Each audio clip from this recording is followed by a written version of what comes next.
두 분 겹치네요. 네. 나머지 새로 와서 아까 무지 재밌었다고 뻥을 치고 저희 이제 막 영화 속의 사랑 이야기 했어요. 그래서 재밌게 했고 그다음에 지금 정대월 선생님하고 토크 기대하시는 분 많을 것 같은데 제가 새삼스럽게 다시 제 소개를 하는 것보다 저희 둘 다 한겨레 칼럼을 연재하고 있어요. 그래서 가끔 회식 때 만나고요. 제가 옛날에 무주로 한번 출장을 취재를 간 적이 있어요. 근데 그 취재는 주제가 뭐냐면 라디오였어요. 제가 라디오 PD잖아요. 그래서 라디오가 이제 위기라고 그래요. 사람들이 다 라디오 별로 안 듣는다. 라디오 그렇게 열심히 만들 필요 없다. 그래서 저는 사실은 좀 열심히 하고 싶었어요. 열심히 하고 싶은데 열심히 할 필요 없다고 하니까 좀 슬펐어요. 그래서 열심히 할 빌미를 찾으려고 이제 라디오가 뭘까 과연 뭘까 이런 취재를 기획해서 했는데 무주에 한번 갔어요. 갔는데 어떤 농부집에 갔는데 그 농부는 라디오만 들어요. 아무 인터넷도 안 하고 TV도 안 하고 그래서 얼마나 반갑겠어요. 제가 요즘 그런 사람이 전국에 한 명 정도라도 있어야 되지 않겠어요? 그래서 이제 왜 그러냐고 아저씨 왜 그렇게 사세요? 농부 아저씨한테 그랬어요. 그랬더니 그 아저씨 말씀이 자기 굉장히 느리대요. 사람이 굉장히 느리고 판단력도 느리고 그런데 TV를 보거나 인터넷을 보면 빨라야 될 것 같아요. 자기는 그 속도를 쫓아가다가는 정신이 없을 것 같아서 농부가 됐는데 이제 농촌으로 귀농 비슷하게 했는데 그렇다고 관심이 없는 게 아니에요. 세상 사는 것도 알고 싶어요. 그래서 나한테 제일 맞는 건 라디오가 보다. 잠깐 뭐 필요해요? 뭐 이거 봐요? 네. 이거 계속 말씀하세요. 네, 제가 그러면 1, 2분 정도 네. 시간을 벌어드리고 연결했어요. 이제 그렇게 하고 있는데 아저씨는 언제 슬펐냐면 저는 이 아저씨 이야기를 너무 좋아해서 조금 말씀드릴게요. 언제 슬펐냐면 교회를 열심히 다니는데 새벽 기도를 가는데 새벽 기도를 가다 보면 그렇게 싸우는 걸 볼 때 누가 누구랑 싸우냐면 거리 청소하시는 분하고 폐지 줍는 노인하고 싸우는 거예요. 서로 갖겠다고 싸우는 거예요. 그래서 왜 힘없고 가난한 사람이 저렇게 싸우며 살아야 될까? 교회에 가서 내가 기도하는 것도 무의미하구나 이렇게 생각을 한 거예요. 그래서 교인을 해가지고 농사지으며 산단 말이죠. 그런데 그 아저씨 방에 취재를 해보니까 노무현 대통령의 사진이 그러니까 그림도 아니고 기사도 아니고 사진이 딱 걸려 있어요. 제가 무심코 아저씨 노무현 대통령 잘 알아요? 이렇게 된 거죠. 뭐 좋아해요? 이렇게 됐더니 저를 이렇게 가만히 보더니 라디오 PD라고 그러셨죠? 그러는 거예요. 그래서 네 그랬죠. 그랬더니 뭐가 좀 불길하죠? 딱 확인하니까 저보고 라디오 PD면 알 거 아닙니까? 뭘 아냐면 보지 않아도 만나지 않아도 친구가 될 수 있는 사람이 있다는 거 알지 않습니까? 라고 말을 하더라고요.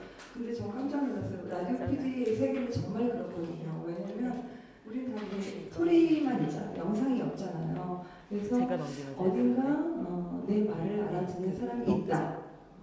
이걸 끄지 않는 사람이 있다. 세상에서 제일 쉬운 건 라디오 끄는 거잖아요. 제가 뭐라고 말을 하든지 간에 그 라디오를 끄지 않고 네 말을 한번 들어보마 라고 하는 사람이 내 눈에는 보이지 않지만 어딘가 있다. 이 믿음이 없으면 방송을 만들 수가 없거든요.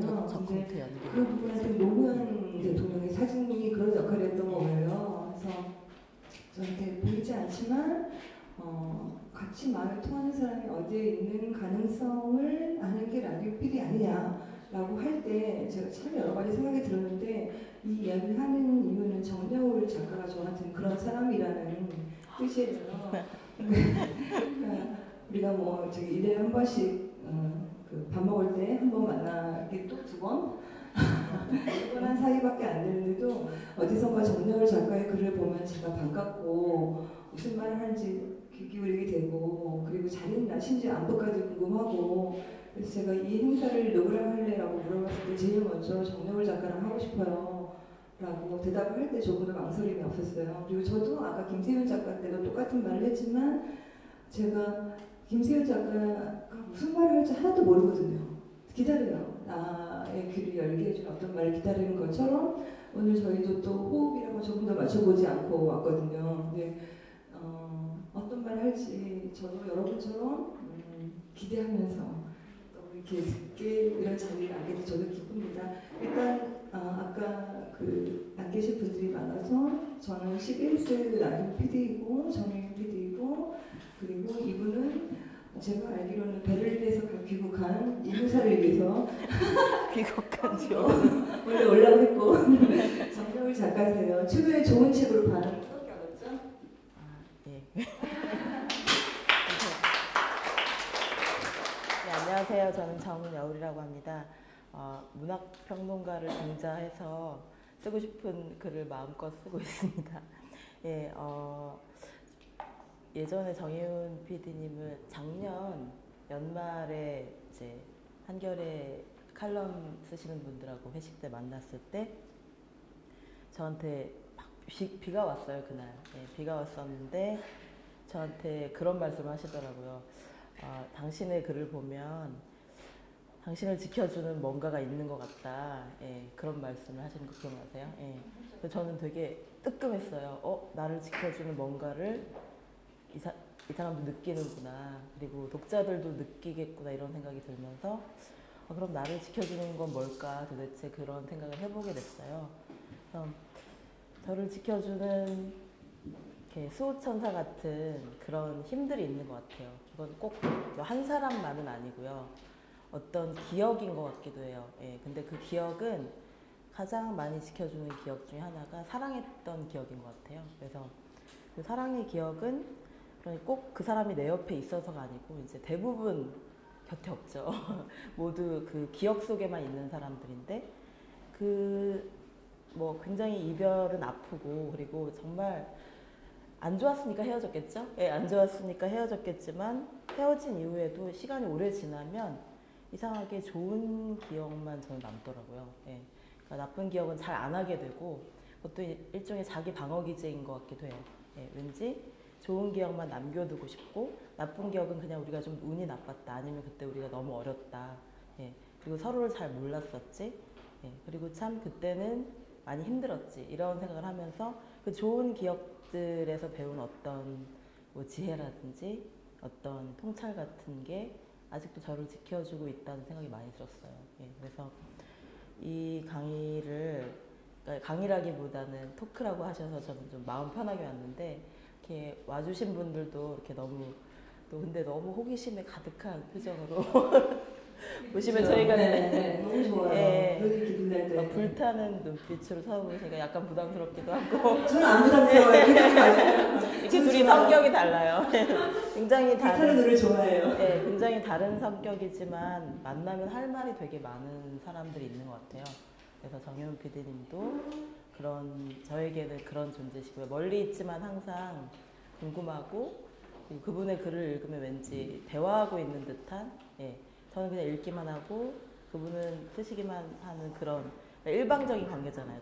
서로가 서로에게 독자가 되는. 근데 대화를 하는 느낌이 많이 들었어요. 그래서 참 좋구나. 그리고 이분하고 사랑 얘기를 하면 굉장히 재밌겠구나 이런 생각을 했습니다. 그래서 여러분들이 그냥 이렇게 좀 자유롭게 중간중간에 이렇게 불쑥불쑥 질문하시면 좋을 것 같아요. 예, 그래도 괜찮을 것 같아요. 예, 그래서 제가 파일 같은 걸 준비해 오긴 했는데 이거 오늘 사정도 안 좋고 그래서 못 볼 수도 있거든요. 근데 더 이렇게 기획된 그런 거보다는 좀 돌발 질문 이런 걸 해도 저는 이 분위기에서 굉장히 좋을 것 같아요. 되게 아늑한 분위기라서 저는 그런 생각을 요새 많이 하는데요.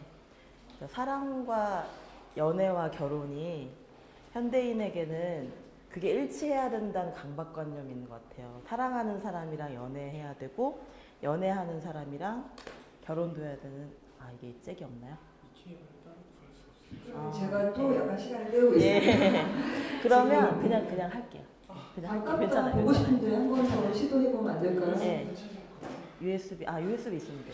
네, 그럼 시간을 때우고 있습니다. 아까 이제 끝나간 사랑이 나를 지킨다. 이게 참 보통 사람으로 말하는 이들이 힘든 안 나오고 있어요? 끝나간 사랑은 증오의 대상이죠. 그 사람이 안 되기를 최선을 다해서 바라게 되는. 근데 이제 파스칼 끼나르의 은밀한 생이라는 책이 있어요. 거기 보면 한 여자를 사랑해요. 원래 사랑해요. 아마 그녀는 요그녀였던 것 같아요. 이제 원래 사랑하는데 그녀가 죽어요.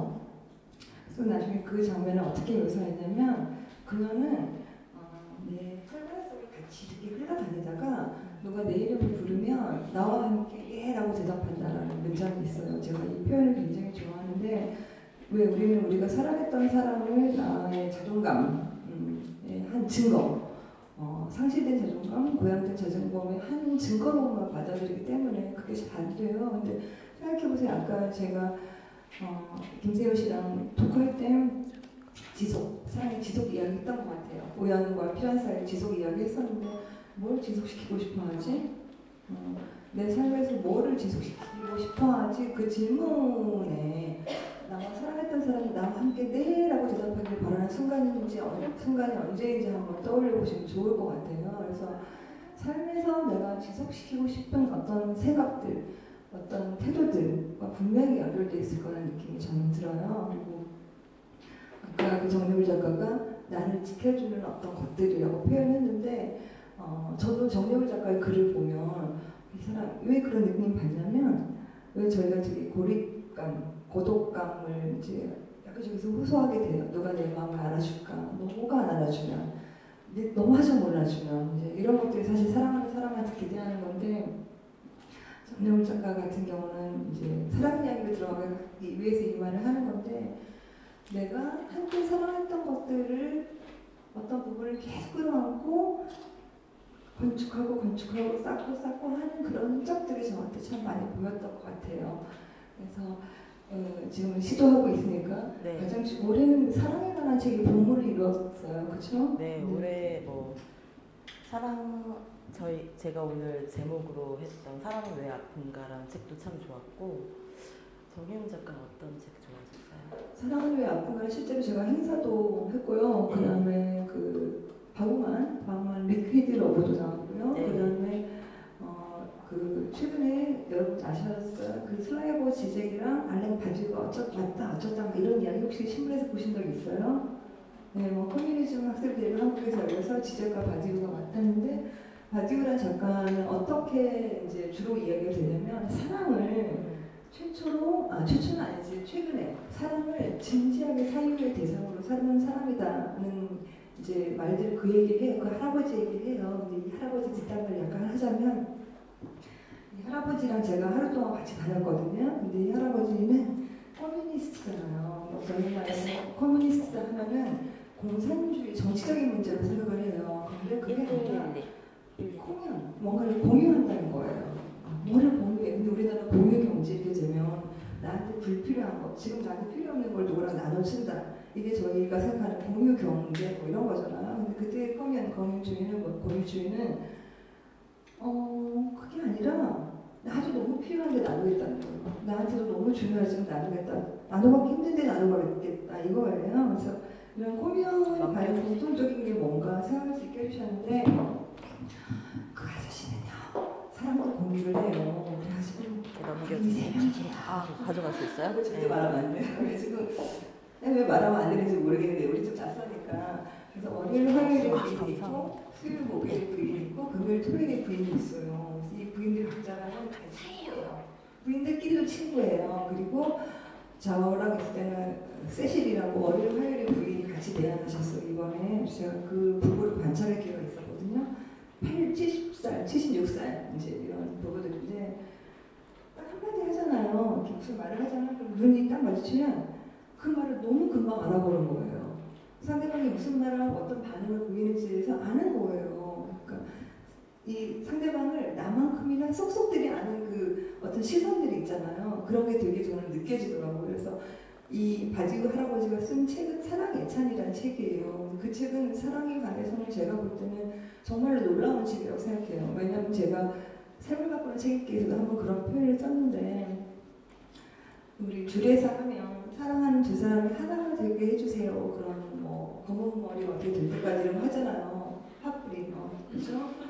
근데 저는 그게 반대예요. 안 된다는 거예요. 사랑하는 두 사람 하나가 되는 건 안 된다는, 불가능하다는 거예요. 왜냐면 만약 내가 너무 사랑하는 사람이 있는데 되게 피곤해 보여요. 그래서 피곤해? 그래서 피곤해.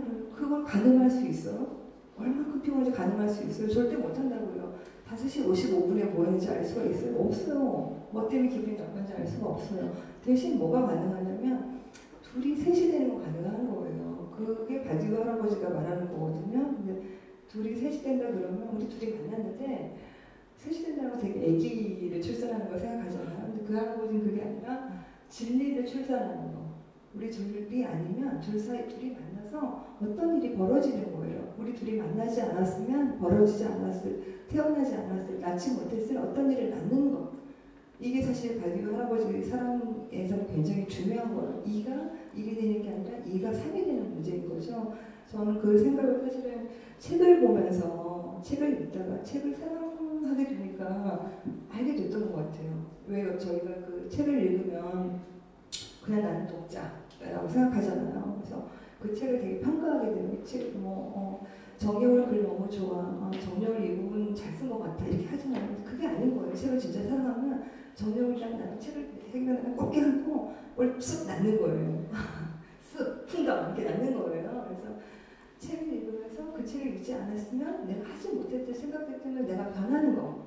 그 책을 읽지 않았으면 한 번도 안 해봤던 생각 때문에 내가 조금씩 새로운 생각을 하게 되는 거. 이게 저는 책을 사랑하는 방식이라고 생각하는데 마찬가지로 사람을 사랑하는 것도 그래요. 나는 가만히 있고 너만 변해라 변해라 변해라 나한테 맞춰라 맞춰라 맞춰라가 아니라 내가 너를 위해 변하고 너도 나로 인해서 누구의 영향을 받는 거죠. 누구의 눈치를 보는 거죠. 저희가 눈치 본다는 말 되게 싫어하잖아. 연인들이 싸울 때 난 네 눈치 너무 봐. 맨날 내가 네 눈치 봐야 돼. 그럼 네 눈치 봐야 돼요.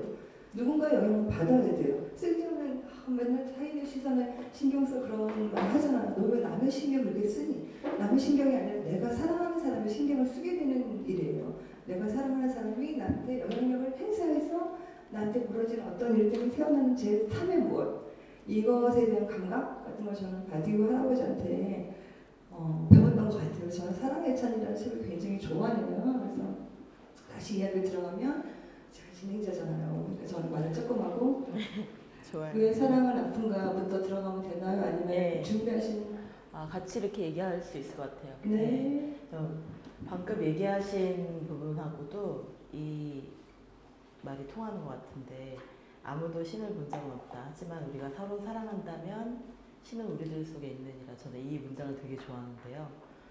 그러니까 둘이 만나서 셋이 된다고 하셨잖아요. 그게 바로 이런 면인 것 같아요. 그러니까 이게 정말 뭐 꼭 유일신으로서의 그런 신이라기보다는 우리가 정말 둘이 만나야만 일어날 수 있었던 어떤 미지의 사건 같은 것.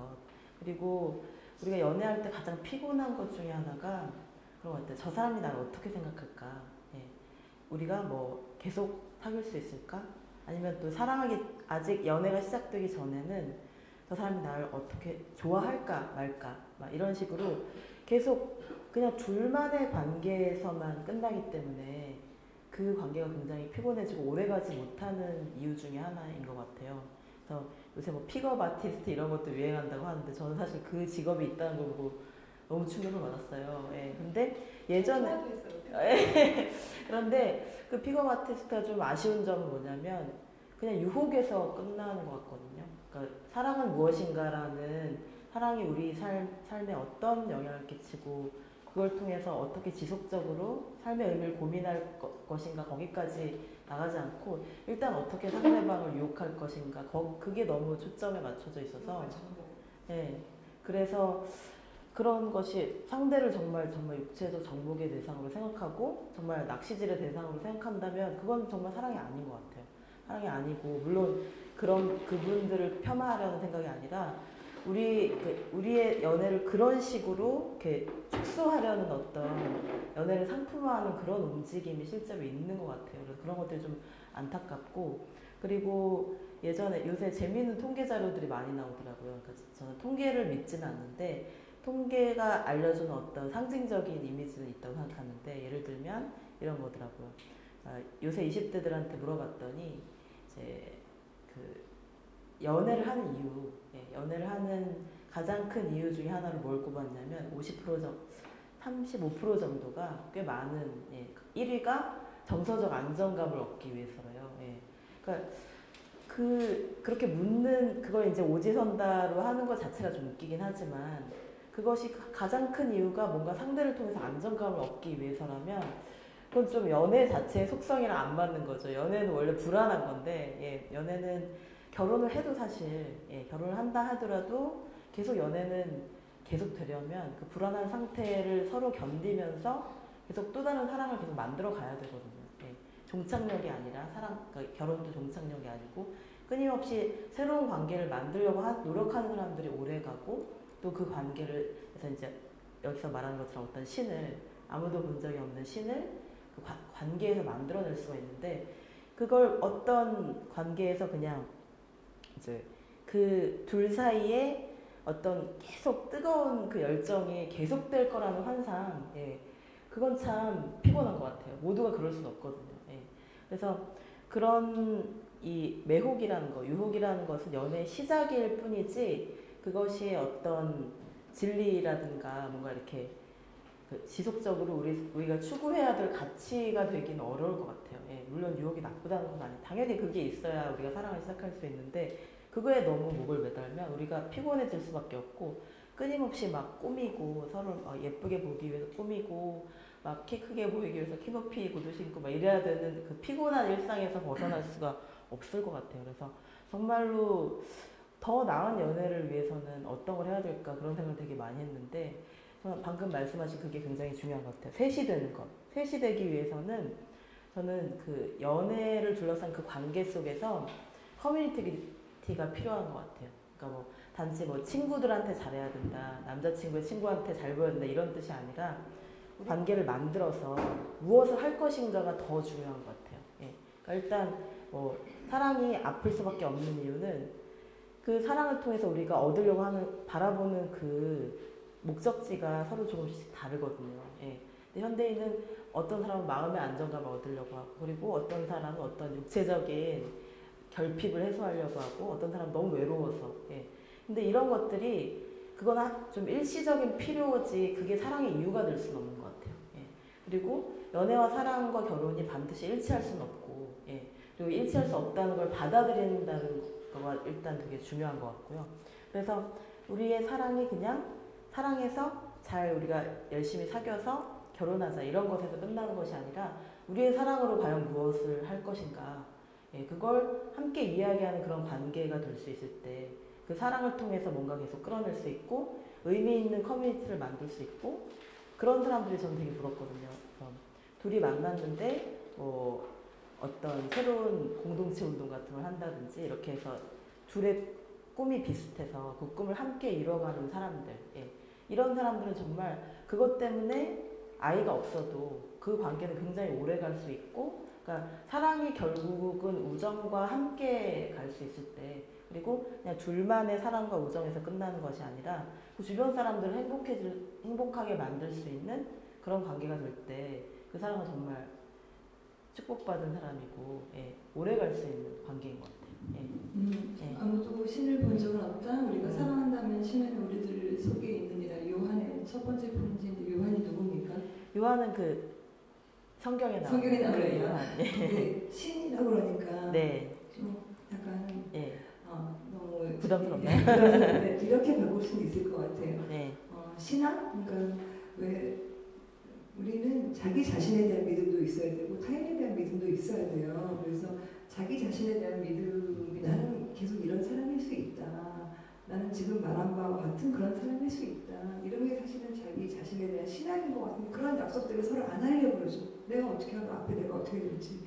그렇기 때문에 사실 사랑이 날이 갈수록 어려워진다고 할 수도 있어요. 왜냐면 내가 지금 알바 중이에요. 그리고 내가 지금 비정규직이에요. 그러면 내 사랑은 덩달아 약속할 수가 없게 돼요.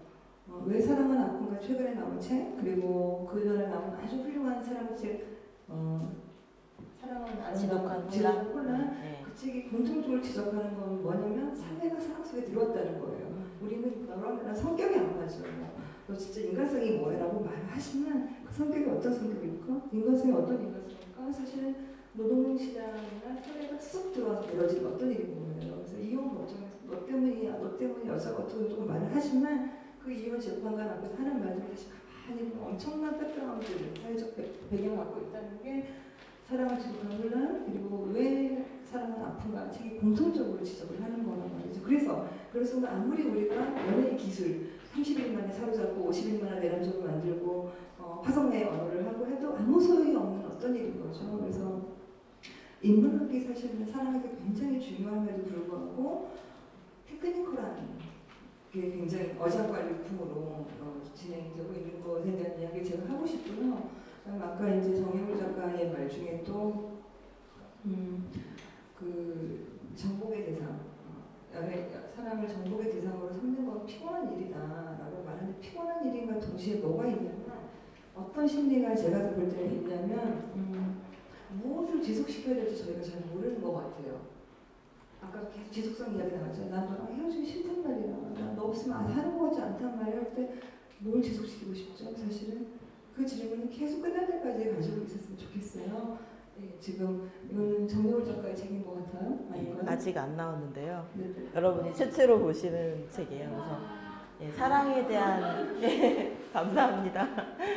사랑에 대한 이야기를 제가 몇 년째 수집을 했어요. 수집을 하면서 그 사랑에 대한 이야기가 왜 저에게 감동을 주는지 그리고 어떤 감동을 함께 나누고 싶은지 그런 이야기를 좀 해봤거든요. 그래서 크게 제가 고민한 화두가 간단하게 사랑과 연애와 그리고 이거 잘 읽지 않아요. 예, 제목까지 공개. 네, 가장 밝은 빛은 마법. 예, 이별, 인연 이렇게 네 장으로 나뉘었거든요. 그러면서 이제 제가 사랑에 대한 이야기들을 이렇게 테마별로 모아보면서 생각했던 게 사랑이라는 걸 몇 년 동안 계속 고민을 하면서 사랑을 가지고 내가 어떤 뭐랄까요 좀 거창하게 말하면 계속 사랑으로 철학하기를 하고 싶은 것 같기도 하고 그리고 사랑은 평생 고민해도 해결이 안 되는 문제니까 계속 생각해야 되는 문제구나 이런 생각을 하면서 계속 이제 글을 써봤었는데 그런 우리 현대인의 사랑에서 가장 힘든 이유가 아까 처음에 말했던 그 사랑과 결혼과 연애의 일치라는 어떤 세속적인 삼위일체죠. 예, 현대인들이 꿈꾸는. 그런데 그게 정말 현실적으로 힘들다는 거, 예, 어렵다는 거. 어렵기 때문에 사람들은 사랑은 좀 감정의 문제라면 연애는 굉장히 뭐랄까요 육체적이면서도 관습적인 문제인 것 같아요. 그리고 이제 결혼은 제도죠. 예.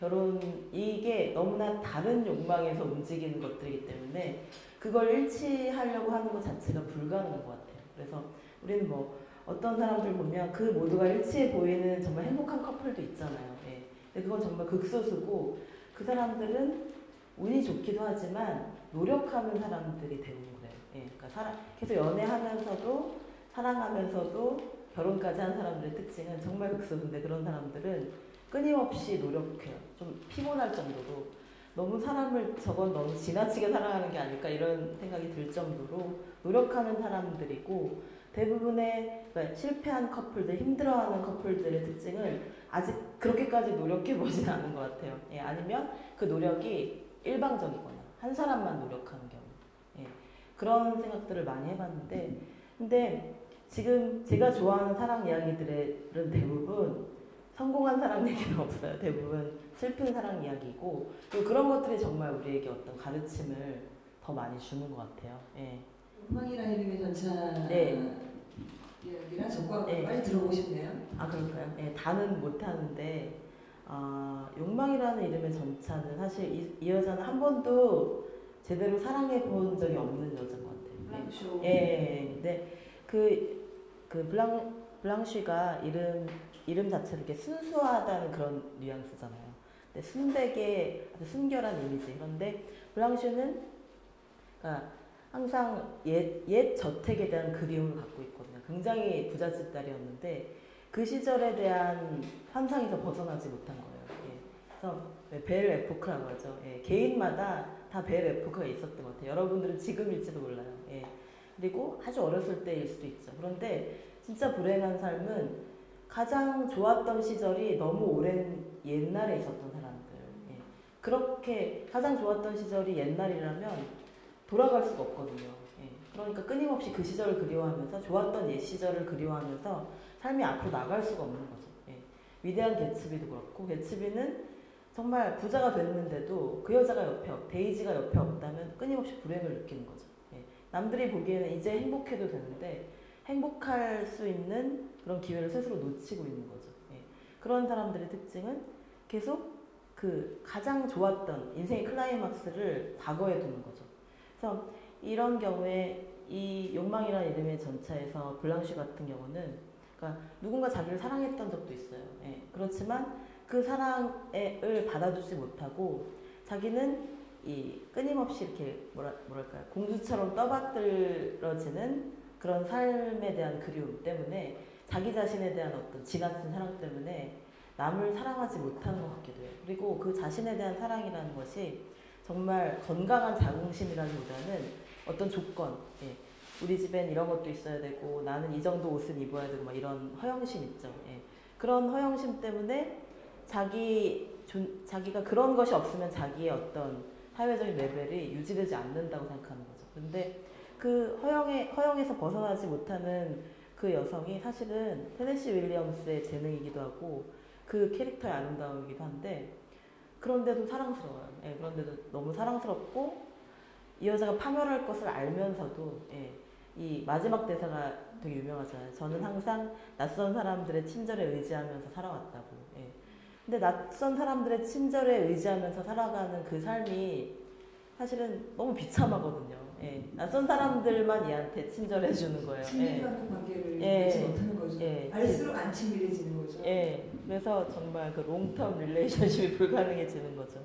그런 것들을 보면서 이 사랑을 불가능해 내 안에 가장 큰 장애물이 나 자신이라는 걸 보여주는 그런 이야기인 것 같아요. 그렇죠. 예. 우리도 그런 공포가 좀 있죠. 나를 알면 좋아하지 않을 거야. 예. 내가 나를 알수록 나를 안 좋아할 거야. 확대뿐만이고 네. 저는 이제 욕망이라 이르는 전차를 좀 다르게 읽었는데 네. 남자, 그 영화로 치면 말론 브란도 한번 연상해 보세요. 그 몸 좋죠. 그리고 맥주 마시고 맛있게 먹고 운동 볼링도 열심히 하고 20대들은 말론 브란도를 잘 모를 것 같아요. 그러니까 값과 좋은 그렇죠, 그렇죠. 책에 보면 이 남자가 얼마나 건강한지가 나와 있어. 운동도 많이 하고 술도 먹고 버는 것도 다 맞춰주는 거고요. 근데 저는 그 책을 보면서 남자의 건강함을 싫어하게 됐어요. 저건 진짜 건강하지 않은 거다. 왜냐면 폭력성으로. 예. 왜 우리가 남자답다? 저는 이 책을 보면 좀 이따 제가 여성성, 남성성 이야기를 하겠지만 남자답다는 게 먼저 저는 저 책을 보면서 의심했던 것 같아요. 그리고 그 블랑슈 이야기를 마저 하자면 저 같은 경우는 제일 중요한 핵심은 낯선 사람하고 나하고만 잘 지낼 수 있게 된다는 현상. 그러니까 나를 알면 알수록 사실은 계속 나는 어디 숨어야 돼요. 그래서 이 여자는 이렇게 전등이 있으면 전등에 갓을 씌워야 돼. 이렇게 조금 더 흐리게 보이게. 그래서 약간 흐린 조명 하에서만 만날 수 있어요. 맑은 태양 아래서는 누구를 만날 수가 없어요. 나의 잔주름도 참을 수가 없는 거예요. 지금 저희가 동안 열풍이 불어가지고 이렇게 읽자는 온갖 시술들이 나오고 있지만 볼랑쇼가 사실은 그렇거든요. 절대로 나의 나이즘, 나의 황폐해짐을 누구에게도 말하지 못하는 사람이 쓸쓸함, 반겨있지 못한 그런 사랑을 받고 싶은 이거의 패배? 이런 소설이었다고 생각해요. 예. 적가극이 나오네요. 예. 작가, 예. 적가극은 근데 말론 브란도 진짜 몰라요? 대부 안 봤어요, 대부? 대부 보셔야 돼요. 예, 대부를 옛날 영화만이 줄 수 있는 그런 감동이 있는 것 같아요. 지금 영화들은 사실 저는 위대한 개츠비를 실망할까봐 안 봤거든요. 예. 개츠비 얘기 좀 이따 해드릴게요. 예, 근데 제가 봤어요. 예, 안 봤던 이유 중에 하나가 그 전에 안나 카레니나를 봤어요. 예. 안나 카레니나도 너무 좋아하는 소설인데 영화를 보고 너무 실망한 거예요. 그 이유가 뭐냐면, 그러니까 영화가 너무 뮤지컬이 돼버린 거죠. 예, 그래서 그러니까 사실 그 한 여자의 심리를 설명하기 위해서 이 여자는 정말 얌전하게 잘 살고 있었던 귀족 부인이었는데 어쩌다가 젊은 남자의 꼬임에 넘어가 그렇게 인생을 망쳐버린 그런 뭐랄까요 굉장히 세속적인 그런 얘기가 돼버릴 수 있는 위험이 있는 얘기를 톨스토이는 정말 장장 세 권이 분량이 다 되는 그렇게 긴 이야기를 한 이유는 이유가 있을 것 같아요. 그리고 그걸 그렇게 길게 얘기했기 때문에 감동이 있는 건데 그 주변 사람들의 네트워크를 다 설명해 주잖아요. 그러니까 그 소설을 읽으면 그 당시의 러시아 상황을 다 그러니까 많이 알 수 있게 되고 그리고 왜 사람들은 거기에 이제 결혼에 대한 생각도 되게 많이 나와요. 그러니까 사람들이 결혼에 무엇을 거는지. 대부분 사교계에서는 결혼이라는 게 요새 말하는 혼테크랑 비슷하거든요. 결혼이 재테크라고 생각하던 그 사교계의 그런 문화에서 벗어나고 싶었던 거예요. 예, 그러니까 짓눌린 생기라는 표현이 나거든요. 그러니까 그 여자에게는 항상 짓눌린 생기 같은 것이 있었는데 그 생기는 짓눌려버린 그 생기는 나만의 삶을 살고 싶은 그러니까 내게 주어진 어떤 계급으로서 주어진 당연한 삶이 아니고 정말 내가 스스로 삶을 개척하고 싶은 그런 자유를 안나 카레니나는 꿈꿨던 거예요. 그런데 그것에 대한 이야기는 왜 그 여자의 생기의 정체는 무엇이고 그 여자의 생기는 왜 짓눌려 있을 수밖에 없었는지 그것에 대한 설명은 거의 나오지 않고 계속 어떤 그 유혹하는 장면, 막 그냥 추락하는 장면, 탐닉하는 장면 이런 것만 클라이막스들만 쭉쭉 나와 있으니까 너무나 그 광기로밖에 설명이 안 되는 거예요. 사랑 자체의 열정이나 그것을 지속하고 싶은 어떤 격렬한 열망 이런 것보다는 정말 그 유혹이나 탐닉 이것에만 집중해서 그러니까 사랑 이야기 속에서는 그러니까 삶 속에 사랑이 자연스럽게 포함되어 있어야 되는데 그냥 사랑만 뚝 띄워놓으면 예, 그건 무중력 상태에 예, 그건 삶과 연결되지 않는 사랑인 것 같아요. 예, 그래서 그런 게 좀 실망스러워서 위대한 개츠비도 혹시 또 실망할까봐 못 봤는데 예, 우리 이 얘기 하려던 게 근데 아니었는데 지금 중요한 이야기를 네. 너무 많이 해서 제가 약간만 받을 수밖에 없는데 네. 안나 카레니나가 뮤지컬이었다면 네. 개츠비는 어뮤즈먼트 테마파크 영화를 만들어 버렸죠 사실. 네. 근데 안나 카레니나의 첫 장면부터 소설을 보면 되게 잔혹해요. 이를테면 남녀가 있는데 부부인데 부인이 바람을 피워요. 그 남편이 막 좀 빌는 것 같이 하지만 속마음은 뭐냐면 그냥 이제 너 매력 없잖아. 너 인정해라. 너 애 낳고 살면서 매력 없어지고 나는 애 양육비 되면 되는데 그럼 진짜 사과해야 돼? 이렇게 시작한단 말이죠. 너 매력 없는데 내가 다른 여자 사랑하는 게 왜 안 돼? 여기서부터 사실 얘기가 시작하고요. 짓눌린 생기라는 표현을 쓰셨지만 안나 카레니나가 브론스키랑 연애하면서 제일 많이 절규하는 말이 뭐냐면 난 살고 싶었다. 예요. 그러니까 난 살고 싶었는데 자꾸 주변에서 연애를 하니까 이 유부녀가 총각을 사랑하니까 막 이상하게 생각하면서 자꾸 자기를 증명해야 되는 거예요. 나 사실 괜찮은 사람이고 비록 내가 이런 연애를 하고 있지만 여전히 괜찮은 사람이고 여전히 어떤 면에서 되게 올바른 걸 계속 증명해야 되는 문제가 생기는 거예요. 나는 살고 싶어서. 그래서 이렇게 말해요. 내가 얼마나 질식할 것 같이 살고 있는지 나만이 알고 있다.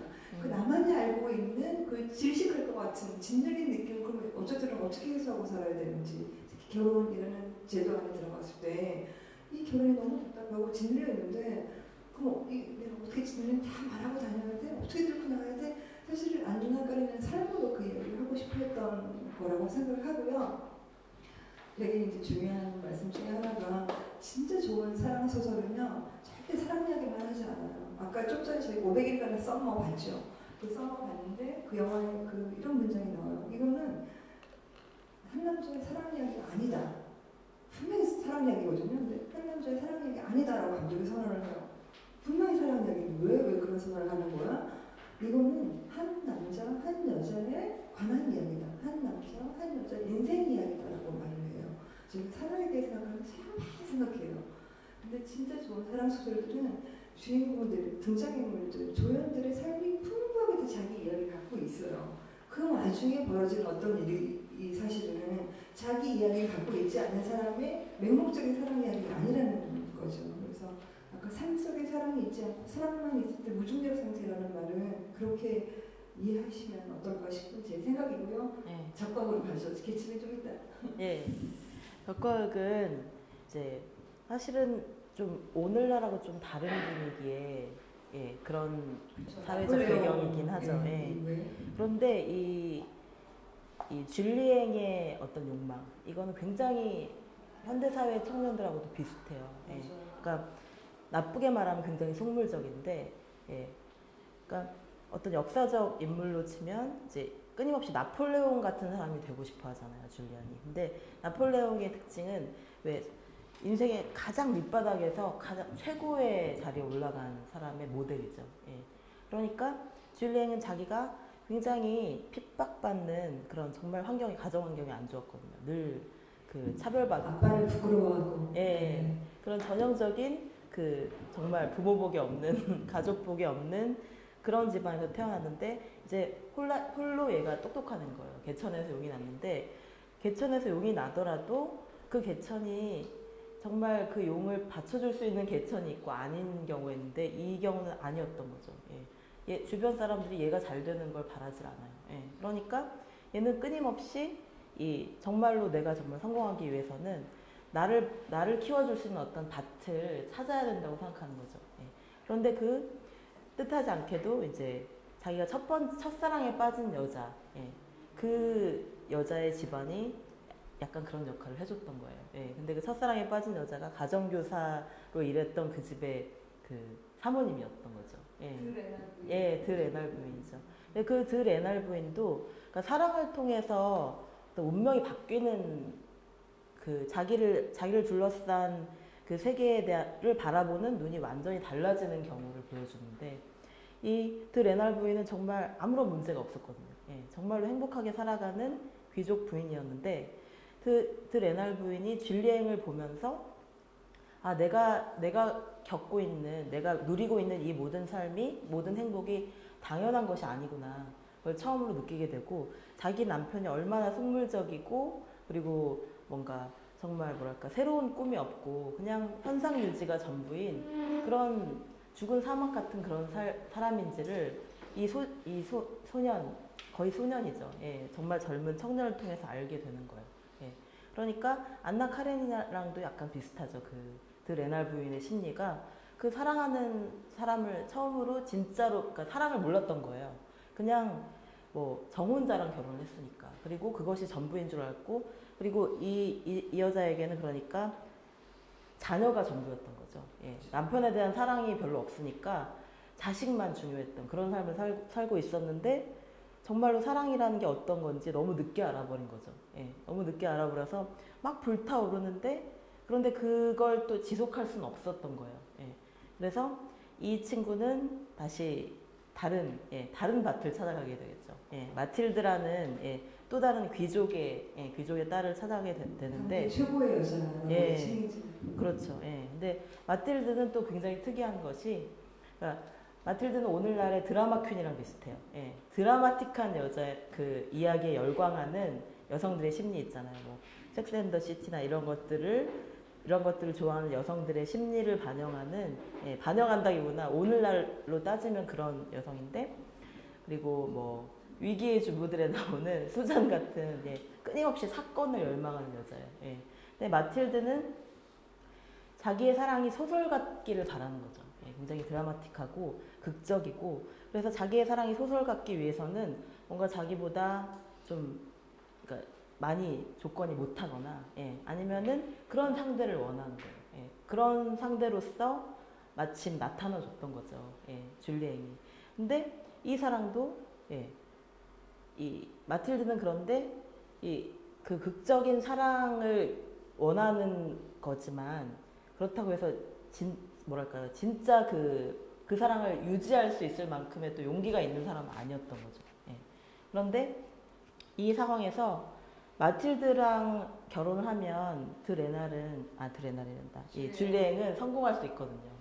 자기가 원했던 나폴레옹 같은 삶을 살 수 있을 것 같은데 마틸드랑 사랑하게 되면서 이제 거꾸로 자기가 진짜 사랑했던 건 드레날 부인이라는 걸 알게 되는 거죠. 그러니까 여러분들도 그런 경험이 있을지도 몰라요. 그러니까 정말 누군가랑 이미 헤어졌는데 오래전에 헤어졌는데 다른 사람을 사귀면서 내가 진짜 사랑했던 건 그 사람이었구나 이걸 뒤늦게 깨닫는 경우가 있어요. 이게 굉장히 비참한 경우거든요. 근데 줄리앵은 이렇게 뒤늦게 깨달았는데 드레날 부인은 또 거꾸로 막 복수심에 불타고 있었던 거예요. 이 줄리앵에 대해서 자기를 버리고 그렇게 가버리고 이런 것에 대해서. 그래서 이거 다 얘기해주면 좀 그렇죠. 그래서 이제 이렇게는 될 수 있어요. 그러니까 19세기 프랑스를 배경으로 한 어떤 신분 상승을 하려는 젊은이 이야기다라고 하면은 조금 거리가 멀 수 있는데 1970년대 누가 서울대학교 들어갔단 말이에요. 지방에서. 그렇죠. 서울대학교 들어갔는데 기왕이면 판사의 딸하고 좀 결혼하고 싶어요. 아니면 국무총리 딸 정도만 결혼해갖고 나도 다 갖고 싶어요. 그런데 이게 왜 사랑이라서 되게 중요하냐면요. 제가 느끼기에는 아까 드 레날부에 있는 연상의 아주 연상의 주위에 가정교사로 들어갔던 집에 연상의 애기 엄마인데 뭐냐면 주위에 보고 깨달아요. 아, 내가 행복하지 않았구나. 행복한 줄 알았어 내가 잘 살고 있었는 줄 알았는데 너랑 사귀어보니까 내가 안 행복하다는 거를 깨닫는단 말이죠. 근데 소설에 나온 수많은 사랑의 고백이 뭐냐면 너를 통해 보니 내가 과거에 행복하지 않았다는 걸 알겠다는 내가 만족하고 사는 삶이란 게 사실은 별게 없었구나. 아주 불행하다고까지 할 수 없었지만 굉장히 밋밋한 삶이었구나. 너는 나한테 새로운 데 눈을 뜨게 해줬구나. 그래서 사실 사랑의 고백이 굉장히 중요하게 등장하는 거고요. 너를 몰랐으면 내가 눈 못 떴을 뭐가 있는 거예요. 그리고 또 하나 정말로 줄리앵이랑 마틸다가 섹스를 하는 날이 있어요. 근데 사다리 타고 막 올라가서 줄리앵이 마틸다의 방에 가서 확 껴안고 하거든요. 근데 그때 연인이 확 껴안고 했으면 뜨거워야 되잖아요. 근데 그때 줄리앵이 한 생각, 저는 이게 굉장히 끔찍했어요. 뭔지 알아? 뭔지 알아? 뭔지 알아? 누구가 날 부러워하겠구나. 누구가 날 부러워하겠구나요. 이게 바로 사랑도 할 줄 모르는 남자인 거예요. 내가 우리 둘이 사랑하는 걸 생각해야 되는 순간에 이 순간이 얼마나 찬란한지 생각해야 되는 순간에 지금 이 여자를 탐내든 누구도 나를 부러워하고 나는 뭐뭐뭐를 갖겠구나. 이게 사랑도 못하는 그래서 스탄다라는 어마어마하게 비난을 받죠. 사실은 사랑도 못 해본 놈이 사랑 얘기를 쓴다고 모방하는 사랑이에요. 사랑도 흉내내는 거 이게 사랑이구나.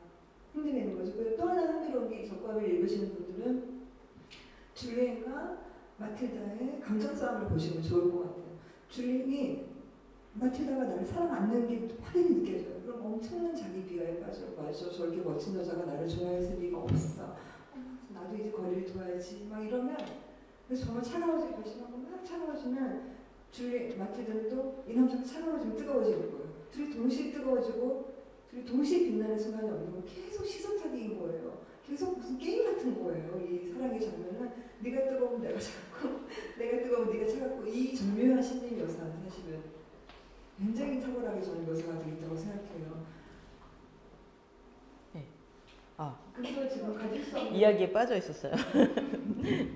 그래서 이 줄리앵의 이런 캐릭터는 저는 되게 막 정말 불안하고 불안의 극치죠. 예. 근데 이거는 젊고 굉장히 해맑은 영혼이기 때문에 가능한 또 불안인 것 같기도 해요. 네, 예. 촌뜨기요 사실. 예, 정말 촌뜨기인데 정말 총명한 아이인 거죠. 그런데 그 나폴레옹 같은 삶을 꿈꾸면서도 사실 마음속은 되게 숙매인 거죠. 연애를 밀당 같은 것도 모르고 어장관리도 모르고 그러니까 자기가 궁극적으로 추구해야 될 가치가 뭔지 아직 사실은 정해지지 않은 것 같아요. 그래서 저는 20대 여러분들을 만날 때 항상 생각하는 게 저는 20대 때 저의 인격이 완성된 줄 알았어요. 예.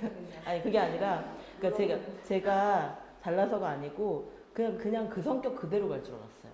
예.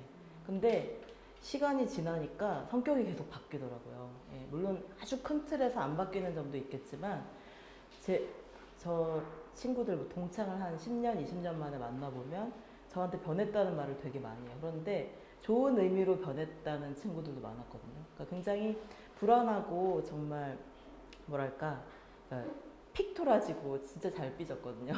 그런 성격이었는데 굉장히 안정감이 생기고 그리고 되게 따뜻해졌다는 얘기를 많이 들었어요. 이제 그런 것이 바로 그러니까 관계의 힘인 것 같아요. 제가 관계 맺는 법을 이제 예전에 사랑했던 그 기억으로부터 배운 것들이 있고 그리고 20대와 30대 사랑을 바라볼 때 가장 큰 게 줄리앙 소리는 지금 사실 가장 큰 문제가 자긍심이 없어서 그런 것 같아요. 그러니까 나는 나만으로 충분하다 이게 없는 거죠. 예. 나는 내가 뭔가 나폴레옹처럼 성공해야 여자들이 나를 좋아할 거라고 생각하거나 그러니까 어차피 네가 나를 진심으로 좋아하진 않을 거야. 항상 이 두려움이 깔려있기 때문에 자신에 대한 진정한 자긍심이 없기 때문에 사랑에도 실패할 수밖에 없는 자신에 대한 진정한 자긍심을 어떻게 하면 얻어있어요?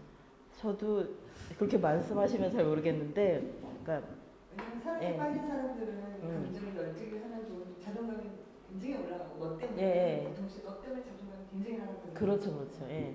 근데 그런 건 있어요.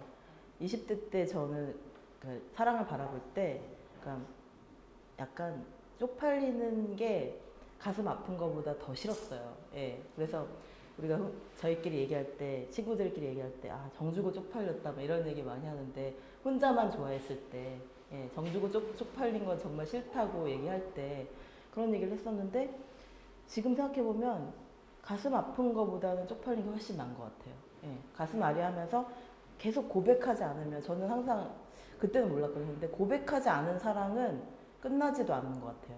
예. 여러분들이 고백을 하지 않고 그냥 지나가 버리면 그 사랑이, 그러니까 아주 막 열정적으로 지속되진 않아도 마음속에 찜찜하게 남아있는 것 같아요, 계속. 그리고 그 순간에 그 상황을 맺지 못한 나 자신에 대한 어떤 아쉬움, 결핍, 그런 것들이 끊임없이 남아있고, 그러니까 고백하는 게 가장 나은 것 같아요. 차이더라도. 예, 차이더라도 저는 그런 항상 거. 고백을 하니까. 근데 제 후배인데, 네. 이야기인데, 한 남자한테 3번 차이 보여요. 웃지 마세요. 네. 같은 남자한테 3번 차이면 2번까지 가는 사귀면서? 네, 네, 그러니까 사귀면서. 남자가 네. 따랐다가 돌아오고 따랐다가 네. 돌아오고 3번인데 3번 차이인 거였어. 내가 너무 기가 막혀가지고. 네. 정말 사랑하셨구나. 그렇죠. 네. 그렇게 좋아? 라고 물어봤어요. 그랬더니 그 이야기를 하는 거, 쪽팔린 거와 이제 그 이야기를 하는 건데, 네. 쪽팔린 건 내가 3번 차이인 게 쪽팔린 게 아니라 내가 누구를 사랑해야 될지 몰랐던 게 쪽팔린 거라고 말하더라고요. 왜냐면 내 후배가 걔를 좋아했을 때는 일단은 이제 남자애가 변호사였죠. 변호사였고, 그 다음에 2번, 3번 계속됐던 이유는 그때쯤은 나의 소중함을 알겠지. 이번에는 나의 소중함을 알겠지. 내가 세상을 그 주유처럼 해봤자 나보다 나은 여자가 없으리라는 걸 이제 깨닫고 나한테 온 거겠지. 계속해서 자기 위로가 필요했던 거예요. 그래서 그 남자가 누군지 간에 나한테 다시 돌아와서 사귀자고 한 것 자체가 굉장히 힐링이 됐던 거예요. 그래서 진짜 쪽팔렸던 거는 내가 나를 위로하는 방법을 몰랐다는 거. 그리고 내가 누구를 사랑하고 그 이유가 요 최근에 이제 모던 하트라는 세태풍자 소설이 나왔는데 그게 정말 세태풍자 잘했다고 저는 생각을 하는데 한겨레 문학상 한 작품인데 거기서는 남녀가 사귈 때 왜 이 남자를 사귀냐면 얘랑 같이 있으면 내 가치가 올라가는 것 같아. 얘랑 같이 있으면 여자들이 날 좀 부러운 눈으로 바라보는 것 같아. 얘랑 같이 있으면 나까지 덩달아서 괜찮은 여자로 보이는 것 같아요. 너무너무 중요한 거죠. 그리고 결혼을 하면 부부가 함께 하는 일은 뭐냐면 재테크인 거예요. 그냥 여기는 이제 문학파트 이걸 살 때가 됐어. 그래서 부부의 공모, 사랑의 공모는 사실은 재산 증식, 자녀 양육에 있어서 그 발빠름 이런 게 돼버리는 게 사실 세태풍자로 드러나거든요. 그래서 저희가 힐링이라는 말도 작년에 어마어마하게 유행을 했고 저는 작년에 사실 불안이라는 다큐를 실제로 만들었지만 굉장히 유행을 하고 있는데 사랑에 있어서도 저희가 어김없이 빠지는 것이 바로 그거 같아요. 지금 나를 위로할 때 이런 거 너무가 나타나서 근데 내 후배는 그렇게 위로를 했기 때문에 쪽팔린 일이 자초하게 됐다고 저한테 말을 하더라고요. 근데 저는 그 말이 맞다고 생각해요. 클로저네요. 네. 영화 클로저 말하는 거 소설? 그게 같이. 예, 그러니까 제가 원작이 클로저 보셨어요? 제대로 번역이 잘 안 돼서 영화 클로저는 꼭 보셔야 되는데. 그죠. 너무 좋죠. 근데 네. 혹시 아까 그 리스트, 책 텍스트 진행하실 때 보신 여러분이 읽으신 책 뭐가 있었어요? 첫사랑, 트루겐프 그리고 다시 보여드릴까요? 어떤 거요? 조제 조제. 이야기도 좋을 것 같아요. 조제 이야기 읽은 할까요? 책 중심으로. 읽은 책 중심으로. 네. 예. 조제의 호랑이 물고기들 한번 볼까요? 네. 빨라. 제목 한 번만 더 보여주시면. 제목? 네. 첫사랑 이야기도 한번 해요. 굉장히 아름다운 소설이죠. 네. 레미제라블이었네요. 예. 레미제라블이 저는 넣을까 말까 되게 고민했는데 레미제라블을 사랑 이야기로 풀다는 예, 사랑 이야기로 저는 장발장이 큐피드였던 것 같아요. 예. 그러니까 어떤 사람은 장발장은 제대로 사랑을 해본 적이 한 번도 없잖아요. 예. 네. 팡틴을 좀 좋아하긴 했는데 좀 좋은 마음이 생기기도 전에 죽어버렸잖아요. 근데 그 팡틴의 딸을 이제 입양하다시피 해서 자기가 코제트를 키우면서 그러니까 정말 여성이라는 존재가 얼마나 아름다울 수 있는지를 아주 이제 어릴 때부터 이 아이를 키우면서 예, 그러니까 자기가 그렇게 아름다운 여성을 창조하기도 한 거죠. 예, 그런데 근데 저는 네. 코제트하고 마리우스 저야말로 레미제라블 영화에 굉장히 실망을 했어요. 네. 원작과 달리 영화는 좀 그랬죠. 예. 어마어마하게 실망을 했는데 네. 저는 코제트와 마리우스 마리우스가 좀 더 멋있어야 되는데 사랑하기 싫더라고요. 마리우스 친구가 더 멋있었어요. 네. 싫더라고요. 특히 서술에는 특히 싫더라고요. 네. 그 뭐랄까요? 그 누구죠? 빅토르 위고. 아, 위고, 예. 빅토르 위고가 사랑을 바라보는 방식이 좀 이렇게 아주 건강하진 않은 것 같아요.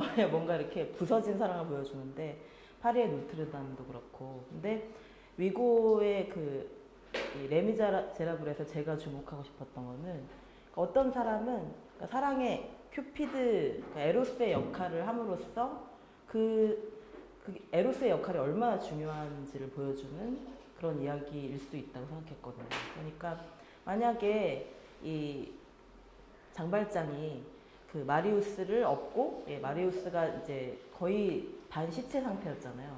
예, 혁명은 실패하고 마리우스도 죽었다면 딸의 사랑을 이뤄주지 못하고 평생 숨어 살 수도 있었겠죠.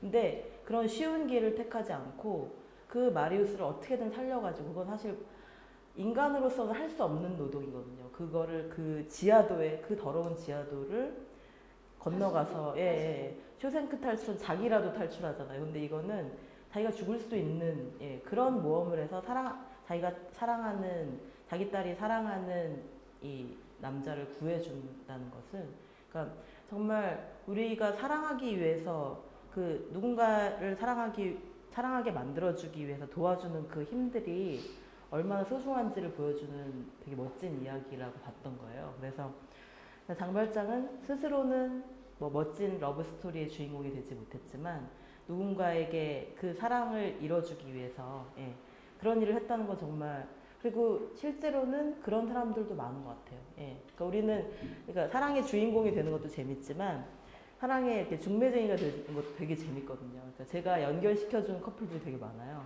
예, 그래서 제가 일부러 그런 건 아닌데 이렇게 그러니까 일부러 그런 건 아닌데 저에게 그런 욕망이 있다는 걸 알았어요. 그러니까 누군가 서로 모르는데, 예, 서로 모르는데 저 사람하고 저 사람이 만나면 되게 예쁜 그림이 나올 것 같은, 그래서 뭐 실패한 적도 많아요. 예, 근데 계속 트라이를 많이 하니까 둘이 나중에 결혼도 하고 그런 경우가 있었거든요. 근데 그런 걸 보면 우리 마음속에도 그런, 아, 저 사람과 저 사람이 만나서 잘 됐으면 좋겠다, 이런 열망도 있는 것 같아요. 예, 저만 그런가요? 근데 그런 예, 큐피드의 욕망이 있는 것 같고, 제가 좋아하는 그림 중에 또 그런 그림이 있거든요.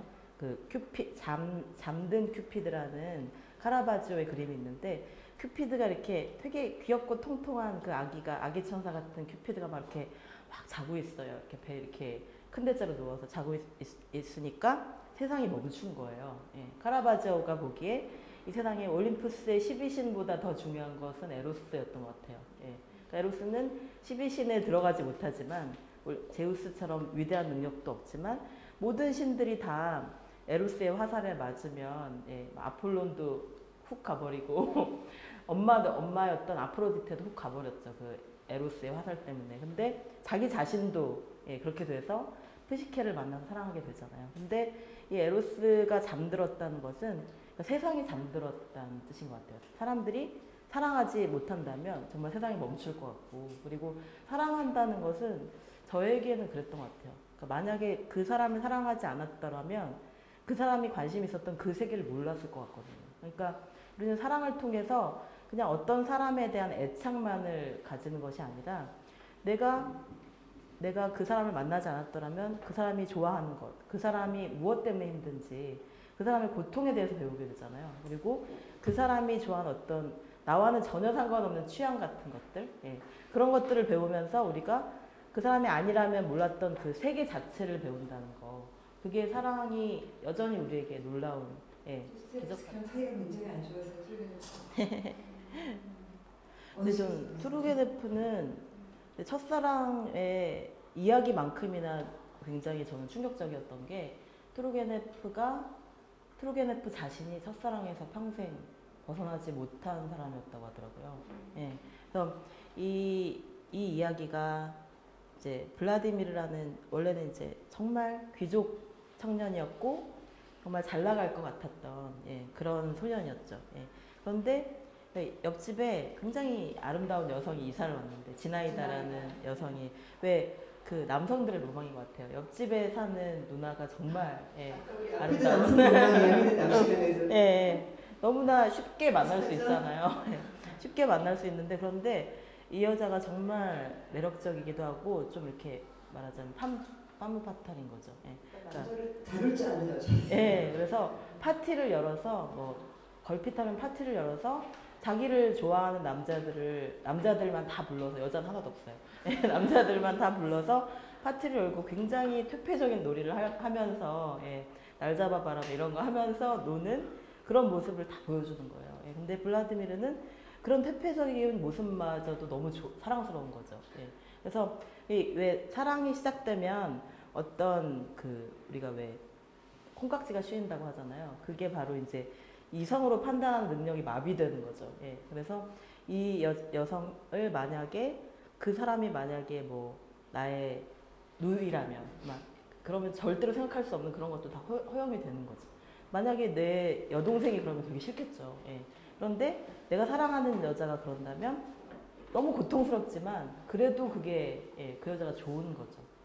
그래서 이 블라디미르는 지나이다가 그런데 진짜 좋아하는 남자는 그 많은 고혼자들이 아니라 정말로 난공불락의 상대였는데 블라디미르의 아버지였어요.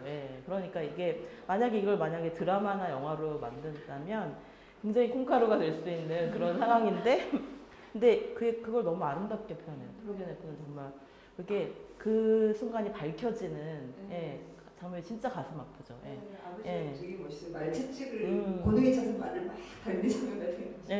그러니까 그러니까 지나이다가 혹시 누구를 만나는 게 아닐까. 왜 사랑이 시작되는 순간 의심이 시작되잖아요. 저 사람이 나보다는 누군가 다른 사람을 좋아하지 않을까 이런 사랑이 시작되는 순간에 그 의심을 너무나 잘 표현하는데 그래서 이제 지나이다를 약간 미행하다시피 해요. 그러다가 우리 집에서 나가는 발걸음을 본 거예요. 그게 아빠였던 거죠. 근데 이 아버지를 만약에 싫어하고 이랬으면은 오히려 문제는 좀 간단했을 수도 있어요. 그런데 이 블라디미르는 세상에서 가장 존경하는 사람이 아버지인 거예요. 그리고 아버지처럼 될 수만 있다면 그러니까 아버지가 이 소년의 유일한 영웅이고 그리고 실제로 되게 멋있는 사람이었던 것 같아요. 그런데 이 소설을 보면 이 소설이 굉장히 짧거든요. 짧으면서도 여기에 나와 있는 사람들의 모두 다 사랑을 이루지 못해서 막 안타까워요. 심지어 저는 블라디미르의 엄마가 제일 불쌍한 것 같아요. 블라디미르의 엄마는 그러니까 돈 많은 집의 딸인데 그런데 이 아버지를 평생 짝사랑하는 거예요. 자기 남편을 평생 짝사랑하고 아이까지 낳았는데도 평생 불안해하는 거죠. 저렇게 멋있는 남자가 나를 정말 사랑하지 않는다는 걸 아는 거죠. 그럼에도 같이 살아준다는 것만으로도 고마워했는데 이 사람이 이제 대놓고 옆집 여자와 바람이 나버리니까 어머니는 굉장히 고통스러워하죠. 그걸 보면서도 블라디미르는 어머니에 대한 연민보다는 아버지에 대한 부러움이 더 컸던 거예요. 와, 아빠는 정말 저렇게 멋진 남자구나. 그리고 블라디미르가 스스로 아는 거죠. 이 지나이다 옆에 있으면 지나이다가 자기의 이모처럼 보이는 거예요. 너무 차이가 나버리니까. 그런데도 그러니까 지나이다가 보기에는 블라디미르는 그냥 옆집 꼬만 거예요. 전혀 남성의 느낌을 가질 수 없고. 그런데 블라디미르는 그럼에도 불구하고 그 사랑을 포기하지 않고 그리고 그렇다고 해서 뭐 이렇게 구애를 하고 그러진 못해요. 아직까지 소년인 거죠. 그런데 아버지와 지나이다가 만나는 장면을 계속 보죠. 그리고 이 소설의 가장 아름다우면서도 끔찍한 장면 중에 하나가 아버지가 지나이다를 때리는 장면을 보는 거예요. 정말 저는 어떻게 이런 장면을 그렸을까. 이건 실화가 아닐까 막 이런 생각까지 했는데 그 아버지가 지나이다를 떼놓기 위해서 지나이다를 때려요. 채찍인가 하여튼 그걸로 때리는 장면이 나오는데 지나이다는 그래도 막 매달리고 그리고 아버지는 어떻게든 지나이다를 떼놓으려고 하는데 블라디미르는 그 장면을 보면서도 막 아버지가 밉다, 지나이다가 혐오스럽다 이렇게 느끼는 게 아니고 그 순간에도 그러니까 뭐랄까 도저히 어떤 뭐랄까요 그 다가갈 수 없는 어떤 세계 있잖아요. 예. 경외감을 느끼는 거예요 한마디로. 예. 그래서 정말 대단하다 트루게네프는 어떻게 이런 감정을 그릴까. 그래서 정말 그 사람을 너무 사랑해서 아무것도 안 보이는 상태. 예.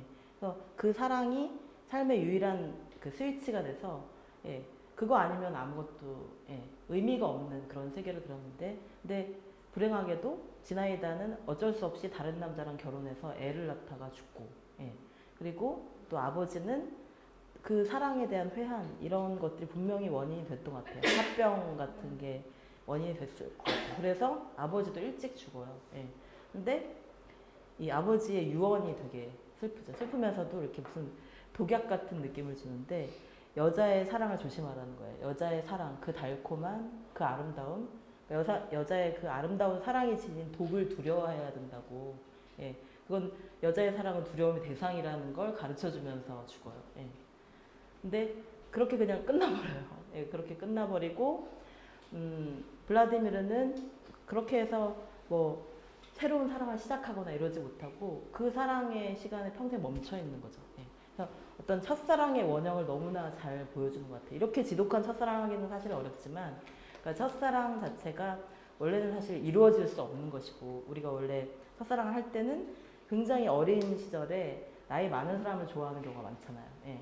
그러니까 이루어지기 어려운 것이 대부분이고 또 첫사랑의 이상이 끊임없이 충족되지 못하는 이유는 내가 이 첫사랑을 그리워하는 심리 중에는 그 사람 자체에 대한 그리움도 있지만 이 아무것도 계산하지 않았던 그 어린 시절에 대한 그리움, 노스텔지아 같은 것도 있는 것 같아요. 예. 그래서 그 첫사랑을 했던 나 자신을 그리워하는 거죠. 예. 지금은 너무 많은 것들을 계산에 넣으니까, 예. 너무 많은 것들을 생각해야 되니까 사실 순수한 사랑을 한다는 게 너무 어렵잖아요. 예. 그런데 사랑에도 다가갈 수 없고 이런 요인들이 너무 많아지는데 첫사랑을 할 때는 우리는 정말 세계가 단순하잖아요. 그렇기 때문에 그런 순수한 마음이 될 수 없다는 거. 나 자신의 돌아갈 수 없는 시절에 대한 노스텔지아가 있기 때문에 첫사랑은 그래서 더 극복하기도 어렵고 그렇지만 첫사랑의 기억이야말로 되게 인생에서 되게 중요한 한 페이지인 것 같아요. 그것이 또 우리를 지켜주는 어떤 힘 중에 하나인 것 같아요. 네.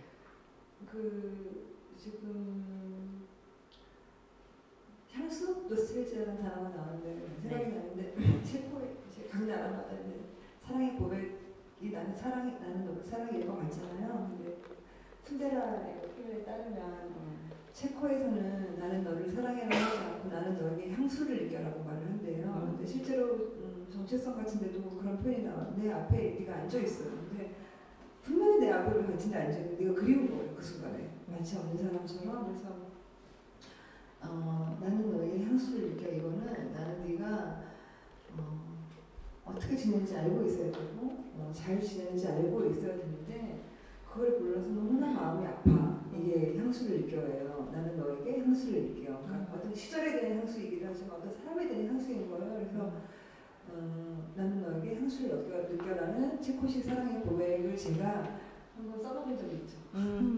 잘 됐나요? 성적탑에 있는 노동자들한테 잘 됐군요. 어떻게 지내는지 알고 있어야 되는데 몰라서 가슴이 되게 아프고 내가 잘 살고 있는 것 같지 않다라고 한번 고백한 적이 있어요. 저희 성적탑에 아저씨들이 올라가 있을 때 눈이 되게 많이 오는 날 나는 너에게 향수를 느껴 했던 기억이 지금 나고요. 네. 첫사랑의 원형 트루게네프의 첫사랑과 함께 또 베르테르를 사실 빼기가 힘들죠. 베르테르 같은 경우도 그렇고 지나이다도 그렇고 베르테르의 로테 그리고 트루게네프의 지나이다는 다 무정한 여인들의 원형이에요. 네가 나를 아무리 사랑해도 지금 나는 너한테 전혀 관심이 없거든. 를 정말로 잘 흔들리지도 않아요. 무정한 여인들의 계보인 거죠 사실. 나는 정말 너무나 미칠 것 같고 네가 나한테 눈길 한번 주는 것만으로도 하루가 시작되고 화난데 정작 사랑을 받는 여자는 지독하게 무심해요. 그래서 그 무심한 여인이었던 적도 아마 있을 거라고 저는 생각이 되고 계신 분들. 그래서 몇병 앓는 남자와 그리고 무심한 여자 이걸 비교해서 읽어도 굉장히 재밌을 것 같아요. 네. 또 어떤 조제 아까 이야기했죠? 예, 조제 얘기. 제가 일본에 갔을 때도 조제 굉장히 좋아하더라고요. 예. 일본 그 싸강에서 주인공이 정말 여주인공이 연기를 정말 잘했죠. 예. 그래서 이 문장이 굉장히 흔히들 많이 말씀하시더라고요. 친구로 남을 수 있을까 없을까? 예. 친구로 남을 수 있는 사람도 있고, 예.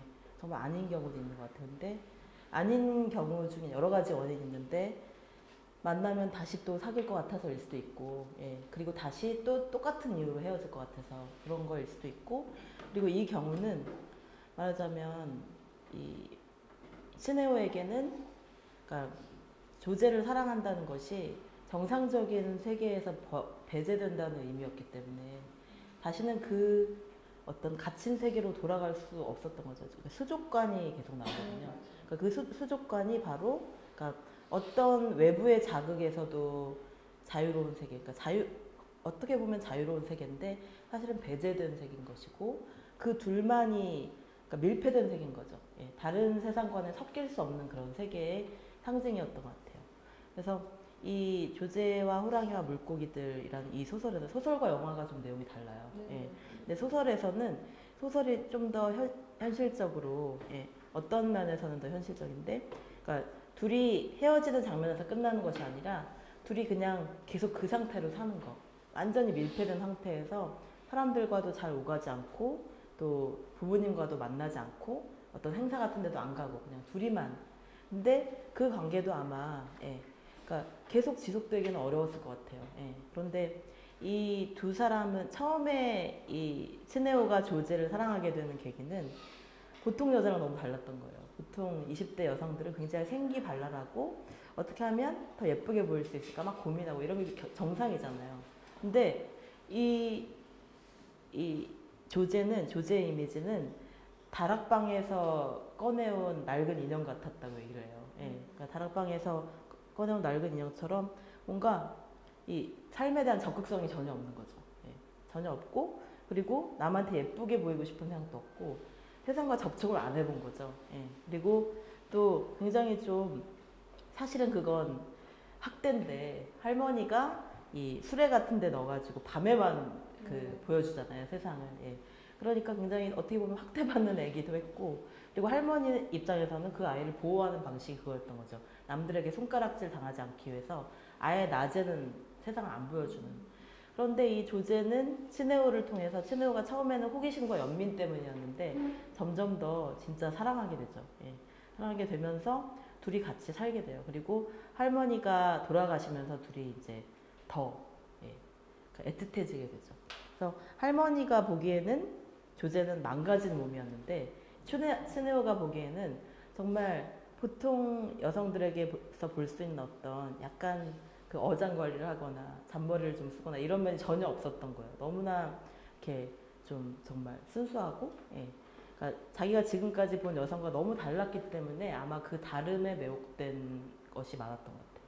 그래서 둘이 이렇게 사랑하게 되고 스네오에게는 굉장히 당연했던 모든 것이 조제에게는 다 신기한 거죠. 하늘에 떠가는 구름도 신기하고 예. 그 장면이 되게 예뻤어요. 예. 저 구름도 데려가고 싶어 예. 하는 그 장면. 그래서 그녀에게는 그토록 특별했던 세상. 그것은 츠네오가 있기에만 열릴 수 있었던 그런 기적 같은 아름다움이었던 것 같아요. 그런데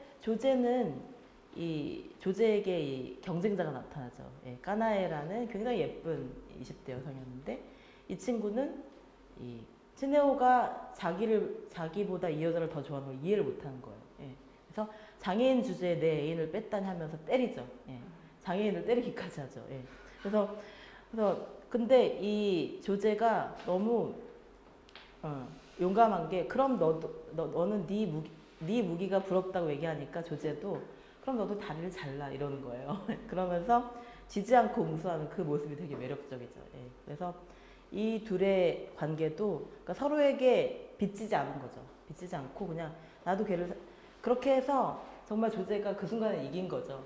조제가 이겼는데 그런데 문제는 조제의 그 이렇게 적극성이 아니라 이제 스네오한테 공이 넘어온 거죠. 스네오가 이 일상을 견딜 수 있을까?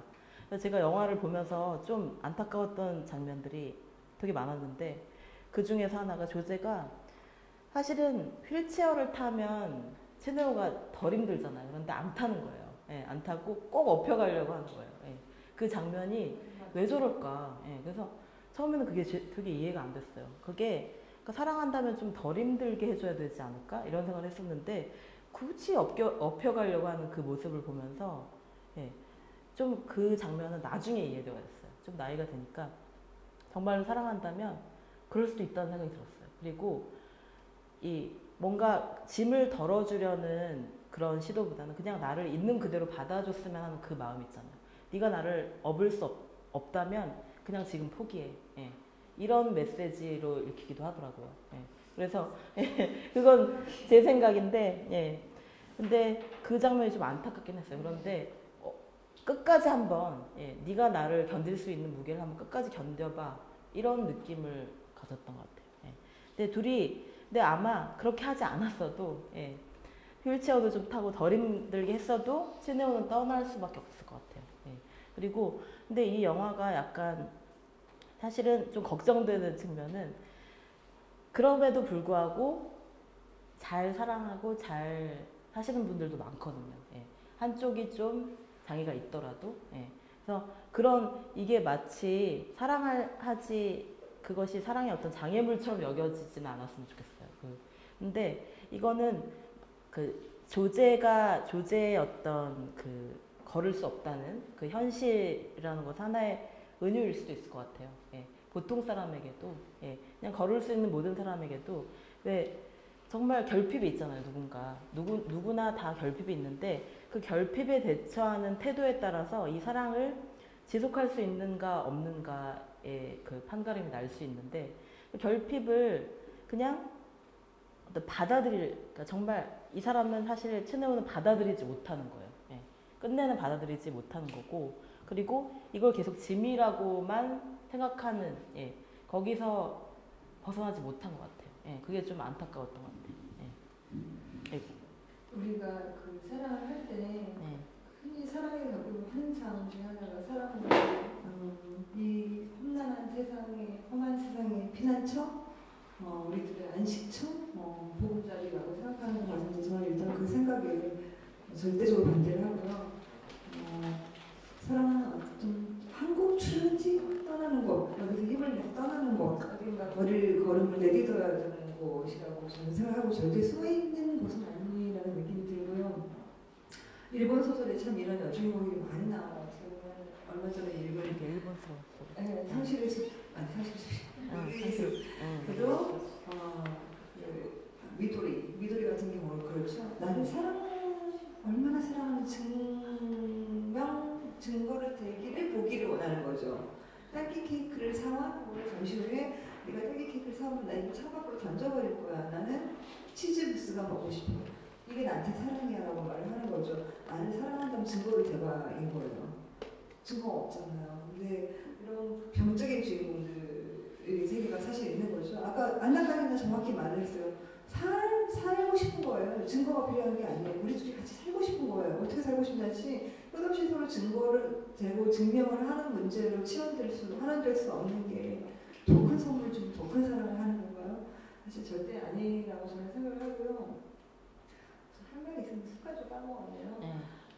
지금 질문을 좀 받고. 네. 네. 저희가 네. 4시 반에 끝내라는 지금 시그널을 받았는데 네. 정경훈 작가에게 궁금한 게 있으면 네. 지금 어마어마한 책을 한번 언제 출간됩니까?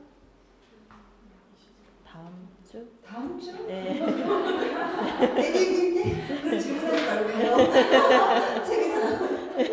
책 제목은 잘 잊지 말아요. 네. 잘 잊지 말아요. 이성복 선생님의 네. 시에 나오는 예, 그 대목 중에 하나예요. 편지라는 시에 나오는 그 시를 한번 보여드릴까요? 예. 편집자가 지어준 제목인데요. 저는 너무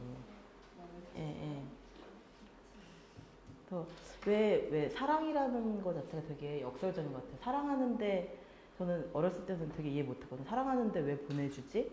그리고 사랑하는데 근데 이상하게요. 아름다운 문학 작품은 그런 꼭 역설적인 장면들이 있더라고요. 정말 사랑하는데 고백을 못하거나, 정말 사랑하는데 막 괴롭히거나, 이런 장면들. 예. 그 역설을 잘 보여주는 시 중에 하나가 이성복 선생님의 시인데요. 길 가다 보면 남의 집 담벼락에 붙어 있다. 예. 버드나무 가지 사이에 끼어 있다. 아이들이 비행기를 접어다닌다. 내가 쓴 편지인 거죠. 그녀에게 보낼 수 없는 편지. 그래서 그래도 매일 편지를 쓴다. 예. 내 편지가 결국 그녀에게 가지 못할 것을 알면서도 우체부가 가져가지 않는다. 가져갈 때도 있다. 한 잔 먹다가 꺼내서 낭독한다. 그리운 당신, 빌어먹을. 오늘 나는 결정적으로 편지를 쓴다. 안녕. 오늘 안으로 당신을 만나야 해요. 편지 전해줄 방법이 없소. 잘 잊지 말아요. 그리움. 예. 그러니까 시를 좀 발췌했는데, 예. 그러니까 정말 이 사람을 가장 사랑하는데, 예. 이 사람하고 함께 하고 싶은데, 자기는 그럴 수 없는 거예요. 예. 그런 상황인 거예요. 예. 그런 상황으로 자기를 몰아갔을 수도 있죠. 그런데 잘 잊지 말아요라고 하는 이 감정은, 그러니까 저주가 아니라, 예. 나와 함께, 당신과 함께 할 수 없다면, 예. 제가 그 토마스 베르나르트의 몰락하는 자라는 소설이 있는데 그거는 블랙골드라는 피아니스트 이야기예요. 블랙골드는 천재, 글자, 건반의 마법사라는 별명을 붙은 피아니스트를 주인공으로 한 책인데 거기 보면은 이놈이 얼마나 미친놈이냐면 쭉 나가다가 그냥 차라리 피아노가 되고 싶었어요. 블랙골드는 피아니스트라는 말을 절대 하지 않아. 우린 피아니스트라는 말을 하지 않아. 난 차라리 피아노가 되고 싶어 라고 말을 해요. 우리도 사랑할 때는 차라리 그 사람이 되고 싶을 때도 있긴 있어요. 내가 차라리 너였으면 네가 너무 좋은 나머지 그럴 때가 그런 사랑이 실제로 존재하고 저도 봤고 그런데 특별히 좋아하는 문장이 딱 하나 있어요. 그 책에서 뭐냐면 블랙우드는 우리 중 아무도 누구도 그렇게 못했는데 피아노 연주하는 일을 엄청난 일로 만들었다는 문장이 있어요. 엄청난 일로 만들었다는 건데 누구한테는 사랑이 되게 쉽고 누구한테는 되게 냉소적인 거고 누구한테는 뭐 다 그런 거야 대상이겠지만 누구는 사랑을 엄청난 사건으로 만든다고 저는 생각을 해요. 그래서 사랑을 엄청난 사건을 만드는 것의 중요성은 아무리 말해도 부족하지 않다는 걸 저희 마지막 말로 하고 정리호 작가님 질문 없으세요? 그러면 책에서 만나기로 하고 오늘도 마지막 말로 예. 질문을 많이 하실 줄 알았는데 저희가 너무 떠들었나 봐요. 저는 사랑은 나에게 없는 것을 주는 것이라는 말을 되게 좋아하거든요. 락강이 한 얘기인데 사랑은 나에게 없는 것을 주는 거라는 게 사실 역설적이잖아요. 말이 안 되잖아요. 근데 우리는 누군가를 사랑할 때 그 사람 이상의 것을 보는 것 같아요. 예, 그 사람, 누군가를 사랑에 빠졌을 때 그 사람에게 없지만 있을 것으로 짐작되는 그 무엇을 상상하면서 예, 어떤 이상일 수도 있고 그리고 저 사람이 나의 짝이다라고 느끼는 어떤 무의식의 어떤 상상적인 동일시일 수도 있을 것 같은데 저는 그 문장이 좋은 이유는 그러니까 굉장히 오해할 수도 있거든요. 내가 없는 걸 바라는 거는 되게 집착일 수도 있죠. 그렇지만 그 사랑 때문에 제가 더 좋은 사람이 되고 싶을 수도 있거든요. 내가 누군가를 사랑하기 때문에 나는 더 커지고 싶고 더 깊어질 수 있다는 거. 예.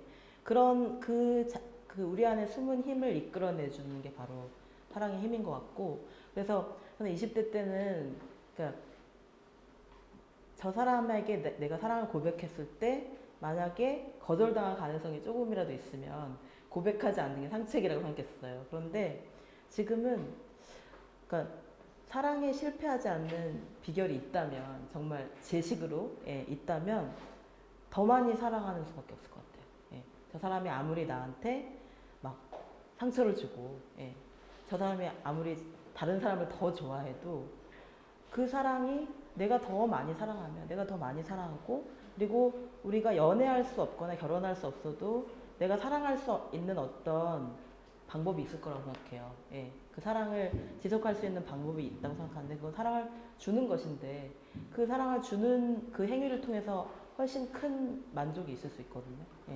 근데 그거는 그냥 희생하라는 뜻이 아니라 그 사랑을 어떤 그 틀에서 생각하지 말라는 거죠. 연애라는 틀이라든지 결혼이라는 틀이라든지 이런 것에 저 사람이 나를 좋아해서 아니면 프로포즈, 이벤트 이런 것들에 기대서 생각하면 저는 우리가 사랑을 통해서 얻을 수 있는 게 너무 적을 것 같아요. 그리고 이제 요새 재밌게 보는 프로 중에 하나가 마녀사냥이라는 프로그램이 있는데요. 꼭 보세요. 그 마녀사냥이라고 신동엽 씨가 하는 건데요. 그러니까 사랑에 대한 정말 난상 토론을 하는 재미있는 프로그램이에요. 그런데 굉장히 솔직해요, 요새 친구들은. 예전에는 우리가 정말 술자리에서도 하기 힘든 이야기들을 그냥 강남 대로변에서 막 해요.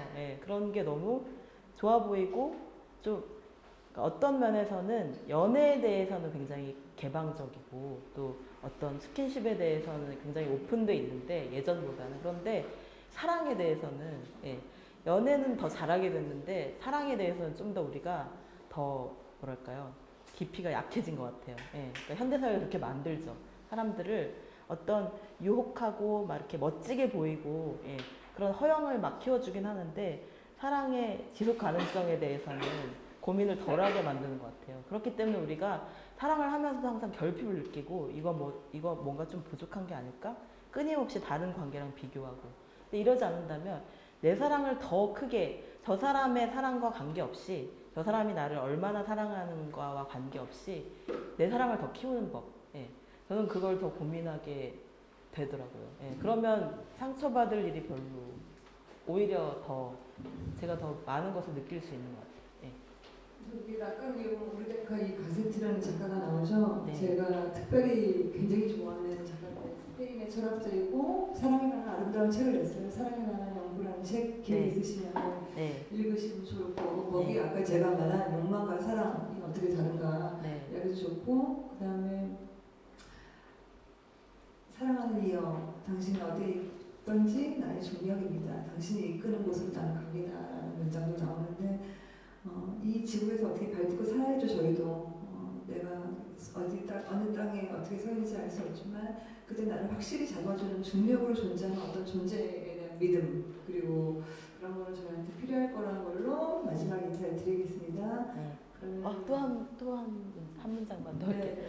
방금 오르테가 이 가세트 말씀하셔서 생각났는데 그 책 중에 한 문장이었던 것 같아요. 그러니까 우리는 사랑을 시작하면 저 사람이 내가 지구라면 저 사람이 내 달이 돼주기를 바란대요. 그래서 내 주위를 공전하길 바라는데 사실은 진짜로 내가 더 사랑한다면 진짜로 더 많이 깊이 사랑한다면 내가 기꺼이 너의 달이 될게. 네 주위를 내가 공전할게. 그래도 자존심 상하지 않는 거죠. 진짜 사랑하면. 그래서 저는 그건 것 같아요. 내가 네 주위를 끊임없이 공전하기를 결심할 수 있는 그 용기가 사랑의 본질인 것 같아요. 제가 얼마 전에 작년인가 올해 초에 사생활의 천재들이라고 책을 냈어요. 그 책을 낸 이유는 저희 사생활, 그러니까 저희 사생활의 신은 사랑이에요. 사랑의 신이 보살펴주는데 그 사생활에도 사회가 쏙 들어와 버렸어요. 사회 이데올로기에 쏙 들어와 버렸는데 사랑에 대한 한 챕터가 있어요.